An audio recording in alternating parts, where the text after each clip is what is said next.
नमस्कार दोस्तों, मैं हूं श्यामदेव। आपका हमारे इस चैनल एसडीडी ज्ञान में स्वागत है। जैसा कि दोस्तों आप सबको पता है कि मैं इस चैनल में जॉब रिलेटेड वीडियोज बनाता रहता हूं, ठीक है। उसी जॉब रिलेटेड वीडियोज के कड़ी में मैं एक ऐसी जॉब लेकर के आया हूं, जैसा कि आप यहाँ देख पा रहे हो कि सिर्फ और सिर्फ 10th पास के लिए यह सरकारी जॉब होने वाला, अर्थात मैं जिस जॉब की बात कर रहा हूं उसमें आपकी क्वालिफिकेशन मात्र और मात्र 10th होनी चाहिए, अर्थात आप 10th पास हो तो ये जॉब आपके लिए। इस जॉब की सबसे बड़ी बात है ना दोस्तों, इसमें सिर्फ मेंस, क्या इसमें मेंस होने हैं? तो बिल्कुल नहीं, इसमें वन टाइम एग्जामिनेशन होने हैं और उसी वन टाइम एग्जामिनेशन में आपके एग्जामिनेशन क्लियर होने हैं। दौड़, इसमें क्या दौड़ होने हैं? बिल्कुल नहीं, इसमें किसी भी तरह का दौड़ नहीं होना है। इसमें सिर्फ और सिर्फ एग्जामिनेशन होना है, जिसका मैं अभी सिलेबस आपको क्लियर कर दूंगा कि किस किस पैटर्न से आपको एग्जाम। क्या इसमें टाइपिंग होने हैं? तो बिल्कुल नहीं, इसमें किसी भी तरह का आपको किसी टाइपिंग की जरूरत नहीं पड़ने वाली। पैटर्न, जैसा कि आप देख पा रहे हैं, मैंने पैटर्न आसान लिखा है। क्यों पता है? क्योंकि इसके जो लेवल होने हैं ना, वो 10th लेवल के होने हैं, अर्थात इसमें 10th लेवल के क्वेश्चंस पूछे जाएंगे। क्या आपको आईए चाहिए, बीए चाहिए, एमए चाहिए? बिल्कुल नहीं, आपको हमने बताया है कि सिर्फ और सिर्फ आपको 10th पास होनी है। आईए बीए एमए वाले तो भर ही पाएंगे, लेकिन यहाँ कम से कम 10th पास आपकी जरूरत। विभाग, जैसा कि हमने लिखा है, शानदार विभाग है दोस्तों, शानदार विभाग, अर्थात आप इसमें बहुत ही बढ़िया से जॉब कर सकते हैं। फी की मैं बात करूँ तो इसमें बहुत कम, जैसा कि आप यहाँ देख पा रहे हैं कि फी जो है इसके मात्र और मात्र 100 रुपीज रखे गए, अर्थात 100 रुपये रखे गए हैं। एससी एसटी के लिए इसमें 50 रुपये रखे गए हैं, ठीक है। एससी एसटी के लिए 50 रुपये रखे गए हैं। तो फी की मैं बात करूँ तो बहुत कम है। और वेतन, जैसा कि आप देख सकते हो, हमने लिखा है कि बहुत ज्यादा।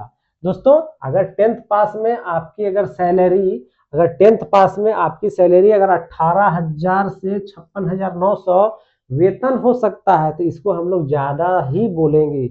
ये 18,000 से 56,900 जो है ना, वो पे मैट्रिक्स है, ना कि आपका सैलरी है। पे मैट्रिक्स क्या होता है वो आप देख लेना, या जरूरत हो तो हमें कमेंट करना, मैं इस पर एक वीडियो बना दूंगा। ये पे मैट्रिक्स है, ठीक है।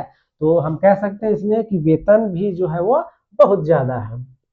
दोस्तों, इसके जो सिलेक्शन के प्रक्रिया होने वाले हैं उसमें 3 पेपर होंगे, जैसा कि आप यहाँ देख रहे हैं। पेपर 1 हमने इंडिकेट किया है, पेपर 2 इंडिकेट किया और पेपर 3 इंडिकेट किया। अभी तीनों मेन खेला इसी तीनों पेपर पे है दोस्तों। और ये जो मैं अभी बताने जा रहा हूँ ना, ये इसमें सिर्फ और सिर्फ 10th लेवल के क्वेश्चन पूछे जाएंगे, ना कि 11th 12th या बीए एमए के, पीजी पीएचडी के कुछ नहीं पूछने वाले। इसमें 10th लेवल के क्वेश्चन पूछे जाएंगे।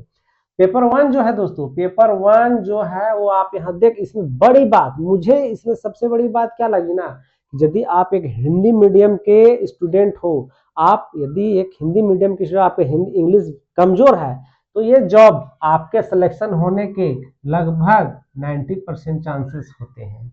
लगभग 90% चांसेस क्यों होते हैं? इसमें यदि आपकी हिंदी में पकड़ है, तो हिंदी में जो पेपर 1 होने हैं वो आप इतना ख्याल रखना कि आपका इसमें क्वालिफाइंग पेपर है, ठीक है। क्वालिफाइंग पेपर है, अर्थात इसमें सिर्फ आपको क्वालिफाई करना है। जैसा कि आप देख सकते हो कि हिंदी जो है 80 क्वेश्चन रहेंगे और इंग्लिश से मात्र और मात्र 20 क्वेश्चन रहेंगे। इसमें क्वेश्चन, प्रश्नों की संख्या कितना है दोस्तों? 100। हर एक क्वेश्चन 3 नंबर के होंगे, अर्थात इसमें जो है वह 300 नंबर के क्वेश्चंस होंगे। 100 क्वेश्चंस होंगे, 300 मार्क्स के होंगे, ठीक है। 300 मार्क्स में आप, इसमें एक चीज है कि क्वालिफाइंग पेपर है, इसलिए आपको कम से कम इसमें 30 नंबर लाने हैं, ठीक है। अर्थात आपको पेपर 2 जांच होने के लिए पेपर 1 में कम से कम 90 मार्क्स लाना होगा, 90 मार्क्स लाने हैं, तभी आपके दूसरा पेपर जो है वो जांच होगा, अन्यथा आपका पेपर 2 और पेपर 3 जांच नहीं होगा। तो उम्मीद है दोस्तों ये चीज आपको समझ आ गया होगा कि पेपर 1 में हिंदी 80 क्वेश्चन होने हैं, अर्थात एक क्वेश्चन बोले हमने 3 का होना है, 240 नंबर का होगा। इंग्लिश जो है 20 है, अर्थात 60 नंबर के होने हैं। दोनों मिलाकर के 100 क्वेश्चन हैं, 300 मार्क्स होंगे, उसमें आपको 30 या 90 अर्थात 90 नंबर लाना कंपलसरी है, तभी पेपर 2 का एग्जामिनेशन होगा। अब पेपर 2 क्या है दोस्तों? क्षेत्रीय जनजातीय भाषा, ठीक है। अर्थात आपको हिंदी, इंग्लिश, उर्दू, संस्कृत, खोरठा, जो भी क्षेत्रीय भाषा है वो आपके 100 क्वेश्चन के होने हैं। इसमें भी दोस्तों 30% लाना आपको क्वालिफाई होने के लिए, इसमें भी आपको 30% मार्क्स लाने हैं क्वालिफाई होने के लिए, ठीक है। तो अगर आपका जिस भी पेपर में आपका पकड़ है, आप जिस पेपर में ज्यादा है उसी पेपर को आप पेपर 2 में चूज करेंगे। एक सब्जेक्ट को, बहुत सारा उसमें सब्जेक्ट है, अब मैं पीडीएफ डिस्क्रिप्शन में इसका पीडीएफ दे दूंगा, आप उसमें देख लेना कि कौन कौन से सब्जेक्ट हैं। उसमें भी अब हमने क्या बताया कि एक क्वेश्चन जो होंगे वो 3 मार्क्स के हैं, ये भी 300 मार्क्स के होने, अर्थात इसके लिए भी आपको क्वालिफाइंग होने के लिए 90 नंबर लाना जरूरी है, अर्थात ये दोनों में 90 नंबर क्वालिफाइंग करने। लेकिन क्या है, अभी मैं आगे बताऊंगा कि पेपर 2 के मार्क्स मेरिट लिस्ट में जुड़ने हैं, इसलिए आप इसमें ज्यादा से ज्यादा नंबर लाओ, कहीं कोई दिक्कत नहीं है। अब मैं बात करूं दोस्तों पेपर 3 की।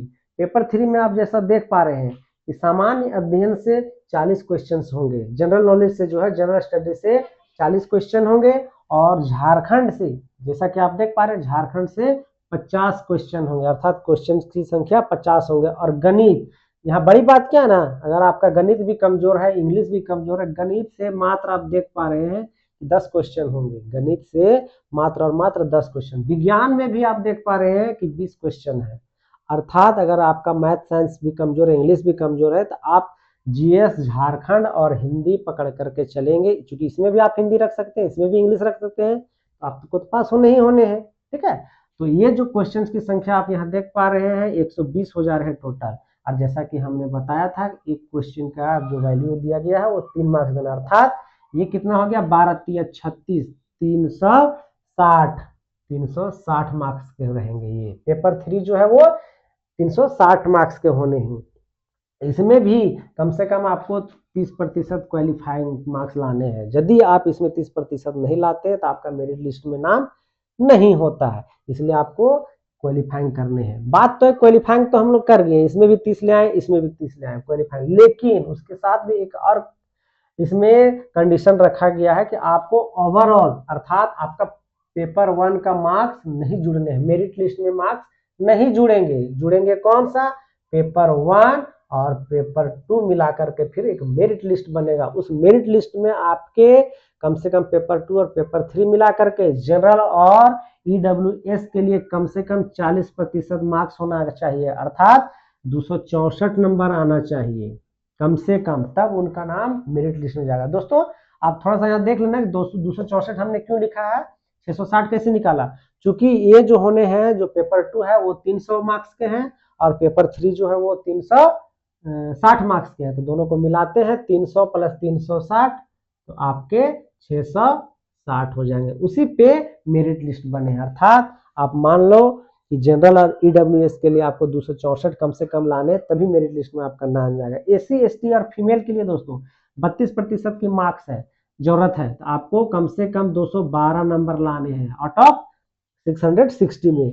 ओबीसी 1 का जैसा कि आप देख पा रहे हो 34%, इसके लिए क्या है, आपको 225 नंबर लाने हैं, कितना में, आउट ऑफ 660 में। और बीसी 2 के लिए 36.5 अर्थात 241 नंबर लाने हैं, कितने में, 660 में। आदिम जनजाति के लिए भी 30% है, उसको हमने नहीं लिख पाया है, लेकिन ये आपको ओवरऑल इतना लाना पड़ेगा, कैटेगरी देख रहे हैं, कैटेगरी वाइज किया गया है, इतना आपको लाने हैं, तब जाकर के आपका मेरिट लिस्ट बनेगा। मेरिट लिस्ट बनेगा तो आपका सिलेक्शन, हमने क्या बोला कि 90% चांसेस है कि आप सिलेक्ट हो जाओगे। दोस्तों अब ये इसमें जो सीटों की संख्या है, आप देख पा रहे हैं सीटों की संख्या कितना है, 510। एक सरकारी जॉब के लिए 510 सीट बहुत मायने रखते हैं दोस्तों, 510 सीट बहुत मायने। और एज की भी मैं बात करूं, एज जैसा कि आप देख पा रहे हो कि 18 से 35 साल ही चाहिए, ठीक है, 18 से 35। और जो आरक्षित वर्ग के लोग होते हैं उनके लिए जैसा एससी एसटी के लिए 5 है, महिला के लिए 2 है, और जिनके लिए जैसा भी होगा आप उसको एक बार नोटिफिकेशन में देख लेना, लेकिन मिनिमम 18 साल और मैक्सिमम 35 साल। परीक्षा का जो मोड होने हैं दोस्तों, परीक्षा का मोड अभी तक कंफर्म नहीं हुआ है, या तो सीबीटी हो सकता है या तो ओएमआर भी होगा। अभी इसका जो है नोटिफिकेशन जब आएगा उस समय आपको बता दिया जाएगा। अप्लाइंग डेट जो है दोस्तों, जैसा कि आप देख पा रहे हो, इसका अप्लाई करने के लिए डेट क्या है, 1/8 से 31/8, अर्थात इसका अप्लाई किया जा रहा है, रजिस्ट्रेशन हो रहा है, आप इसको जल्द से जल्द कर लेना। एग्जामिनेशन कौन कंडक्ट करा रहा है दोस्तों? जैसा कि आप यहाँ देख पा रहे हैं, जो एग्जामिनेशन कंडक्ट कराने वाला है वो है JSSC, Jharkhand staff selection commission. ठीक है, झारखंड स्टाफ सिलेक्शन कमीशन ये इसको कंडक्ट करा रहा है। और जब मैं इसकी की बात करूँ, जॉब की बात करूँ, तो इसका नाम दिया गया है दोस्तों, मैं इसका डिस्क्रिप्शन में लिंक दे दूंगा।